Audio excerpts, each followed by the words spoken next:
बहुत पुरानी बात है। धारा नगरी में गंधर्वसेन नाम का एक राजा राज करते थे। उसके 4 रानियां थीं। उनके 6 लड़के थे जो सब के सब बड़े ही चतुर और बलवान थे। संयोग से एक दिन राजा की मृत्यु हो गई और उनकी जगह उनका बड़ा बेटा शंख गद्दी पर बैठा। उसने कुछ दिन राज किया, लेकिन छोटे भाई विक्रम ने उसे मार डाला और स्वयं राजा बन बैठा। उसका राज्य दिनों दिन बढ़ता गया और वह सारे जम्बूद्वीप का राजा बन बैठा। एक दिन उसके मन में आया कि उसे घूमकर सैर करनी चाहिए और जिन देशों के नाम उसने सुने हैं उन्हें देखना चाहिए।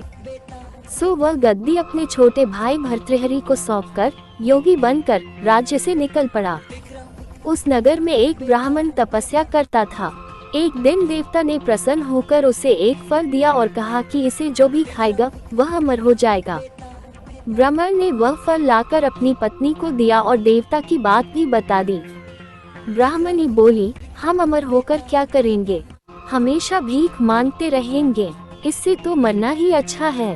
तुम इस फल को ले जाकर राजा को दे आओ और बदले में कुछ धन ले आओ। ये सुनकर ब्राह्मण फल लेकर राजा भर्तृहरि के पास गया और सारा हाल कह सुनाया। भर्तृहरि ने फल ले लिया और ब्राह्मण को 1 लाख रुपए देकर विदा कर दिया। भर्तृहरि अपनी एक रानी को बहुत चाहता था। उसने महल में जाकर वह फल उसी को दे दिया। रानी की मित्रता शहर कोतवाल से थी। उसने वह फल कोतवाल को दे दिया। कोतवाल एक वेश्या के पास जाया करता था। वह उस फल को उस वेश्या को दे आया। वेश्या ने सोचा कि यह फल तो राजा को खाना चाहिए।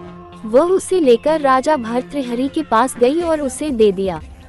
भर्तृहरि ने उसे बहुत सा धन दिया, लेकिन जब उसने फल को अच्छी तरह से देखा तो पहचान लिया।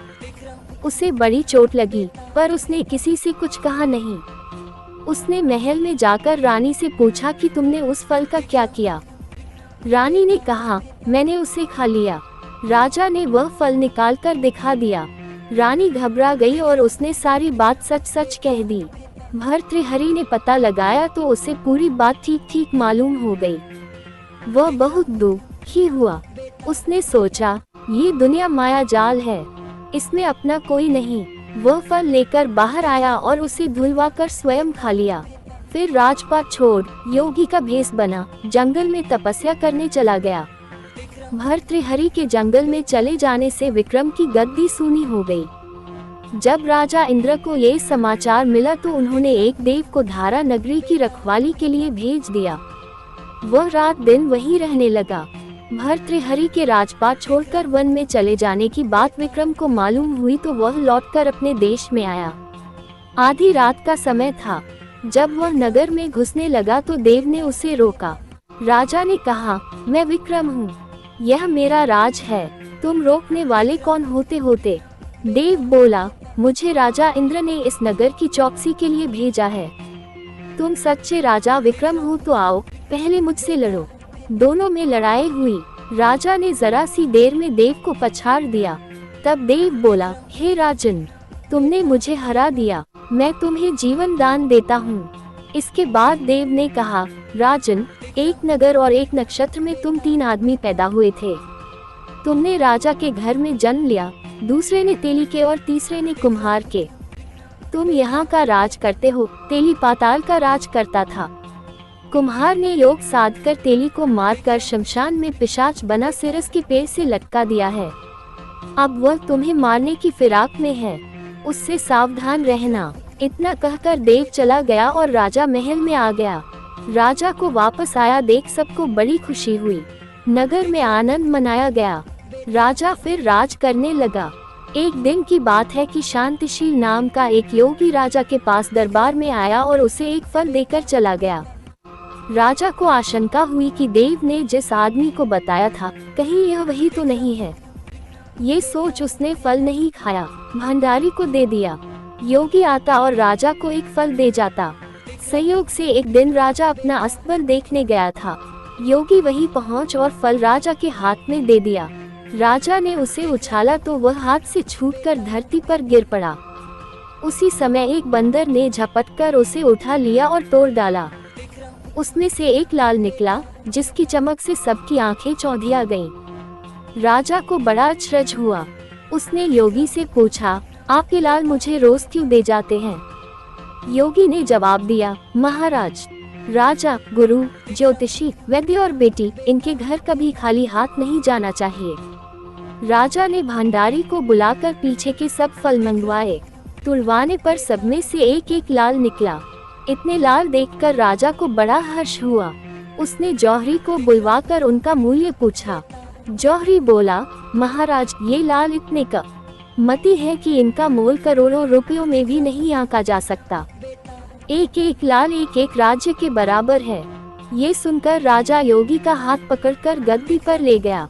बोला, योगीराज, आप सुनी हुई बुरी बातें दूसरों के सामने नहीं कही जाती।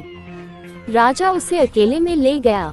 वहां जाकर योगी ने कहा, महाराज, बात यह है कि गोदावरी नदी के किनारे मसान में मैं एक मंत्र सिद्ध कर रहा हूँ। उसके सिद्ध हो जाने पर मेरा मनोरथ पूरा हो जाएगा। तुम एक रात मेरे पास रहोगे तो मंत्र सिद्ध हो जाएगा। एक दिन रात को हथियार बांधकर तुम अकेले मेरे पास आ जाना। राजा ने कहा, अच्छी बात है। इसके उपरांत योगी दिन और समय बताकर अपने मठ में चला गया। वह दिन आने पर राजा अकेला वहां पहुंचा। योगी ने उसे अपने पास बिठा लिया। थोड़ी देर बैठकर राजा ने पूछा, महाराज, मेरे लिए क्या आ गया है? योगी ने कहा, राजन, यहाँ से दक्षिण दिशा में 2 कोस की दूरी पर मसान में एक सिरस के पेड़ पर एक मुर्दा लटका है। उसे मेरे पास ले आओ, तब तक मैं यहाँ पूजा करता हूँ। ये सुनकर राजा वहाँ से चल दिया। बड़ी भयंकर रात थी। चारों ओर अंधेरा फैला था। पानी बरस रहा था। भूत प्रेत शोर मचा रहे थे। सांप आकर पैरों में लिपटते थे, लेकिन राजा हिम्मत से आगे बढ़ता गया। जब वह मसान में पहुंचा तो देखता क्या है कि शेर दहाड़ रहे हैं, हाथी चिंघाड़ रहे हैं, भूत प्रेत आदमियों को मार रहे हैं। राजा बेधड़क चलता गया और सिरस के पेड़ के पास पहुंच गया। पेड़ जड़ से फुंगी तक आग से दहक रहा था। राजा ने सोचा, हो न हो ये वही योगी है जिसकी बात देव ने बताई थी। पेड़ पर रस्सी से बंधा मुर्दा लटक रहा था। राजा पेड़ पर चढ़ गया और तलवार से रस्सी काट दी। मुर्दा नीचे गिर पड़ा और दहाड़ मार मार कर रोने लगा। राजा ने नीचे आकर पूछा, तू कौन है? राजा का इतना कहना था कि वह मुर्दा खिलखिलकर हंस पड़ा। राजा को बड़ा अचरज हुआ। तभी वह मुर्दा फिर पेड़ पर जा लटका। राजा फिर चढ़कर ऊपर गया और रस्सी काट मुर्दे का बगल में दबा नीचे आया। बोला, बता, तू कौन है? मुर्दा चुप रहा। तब राजा ने उसे एक चादर में बांधा और योगी के पास ले चला। रास्ते में वह मुर्दा बोला, मैं बेताल हूँ। तू कौन है और मुझे कहाँ ले जा रहा है? राजा ने कहा, मेरा नाम विक्रम है। मैं धारा नगरी का राजा हूँ। मैं तुझे योगी के पास ले जा रहा हूँ। बेताल बोला, मैं एक शर्त पर चलूंगा। अगर तू रास्ते में बोलेगा तो मैं लौटकर पेड़ पर जा लटकूंगा। राजा ने उसकी बात मान ली। फिर बेताल बोला, पंडित, चतुर और ज्ञानी, इनके दिन अच्छी अच्छी बातों में बीतते हैं, जबकि मूर्खों के दिन कलह और नींद में। अच्छा होगा कि हमारी राह भली बातों की चर्चा में बीत जाए। मैं तुझे एक कहानी सुनाता हूँ, ले सुन।